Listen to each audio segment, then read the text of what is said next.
مریخ پر ایک سال کتنا لمبا ہوتا ہے؟ مریخ پر ایک برس کے دورانیے کو اس بات سے سمجھیں۔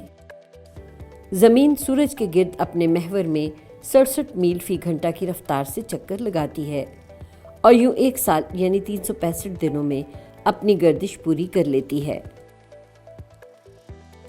مریخ سورج سے دور پائے جانے اور قدرے آہستہ رفتار میں چکر لگانے کے باعث ایک گردش مکمل کرنے میں زیادہ وقت لیتا ہے، یعنی زمین کے پیمانے کے مطابق اس کا سال 687 دنوں پر مشتمل ہوتا ہے۔ اتنے لمبے سال کا مطلب یہ ہے کہ مریخ پر موسموں کا دورانیہ بھی لمبا ہوگا۔ مثلا وہاں موسم سرما طویل ہوتا ہے اور سردیوں کے دن چھوٹے ہونے کے سبب مریخ پر سورج کی روشنی کم مقدار میں پہنچتی ہے، لہٰذا شمسی توانائی سے چلنے والے خلائی جہازوں کو وہاں اپنی توانائی کے استعمال میں احتیاط سے کام لینا پڑتا ہے۔ مریخ پر سال کی ٹائمنگ بھی اہمیت رکھتی ہے۔ ہر 26 ماہ میں مریخ زمین کے نزدیک ترین آ جاتا ہے۔